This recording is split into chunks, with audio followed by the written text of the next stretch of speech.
अगर आपको माजी में जाने का मौका मिले तो क्या आप अपने फैसले बदलेंगे? या अगर आप मुस्तकबिल में झांक सकें तो क्या आप अपना मुकद्दर बदल पाएंगे? ये ख्वाब नहीं, साइंस कहती है वक्त का सफर मुमकिन हो सकता है। वक्त वो चीज है जो हर पल हमारे साथ चलती है, लेकिन क्या ये हमेशा एक ही रफ्तार से चलता है? नहीं। आइंस्टाइन ने बताया कि वक्त की रफ्तार खला और कशिश सकल के मुताबिक बदलती है। स्पेशल रिलेटिविटी के मुताबिक जितना तेज सफर करेंगे वक्त उतना ही सुस्त गुजरेगा। GPS सैटेलाइट्स की घड़ियां जमीन से मुख्तलिफ चलती हैं और ये आइंस्टाइन की बात का सबूत है।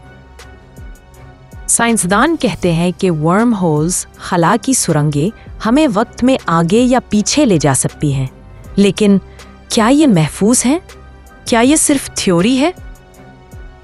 स्टीफन हॉकिंग ने कहा कि अगर वक्त का सफर मुमकिन होता तो आज के दिन हमें मुस्तकबिल से आने वाले लोग नजर आते, लेकिन कुछ तजुर्बात ये इशारा भी देते हैं कि क्वांटम मैकेनिक्स में टाइम रिवर्सल मुमकिन है। क्या आप माजी में जाकर कुछ बदल सकते हैं? मगर फिर ग्रैंडफादर पैराडॉक्स आता है। अगर आप अपने दादा को मार दें तो आप पैदा कैसे हुए? ये सिर्फ साइंसी सवाल नहीं, एक अखलाकी बहरान भी है।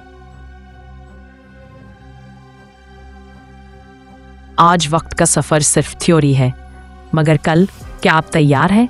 क्योंकि शायद मुस्तकबल आपके दरवाजे पर दस्तक दे रहा हो। वक्त का सफर तो मुमकिन नहीं, लेकिन इल्म का सफर आपके एक क्लिक से जरूर शुरू हो सकता है। सब्सक्राइब कीजिए ब्रेन फ्यूल टीवी।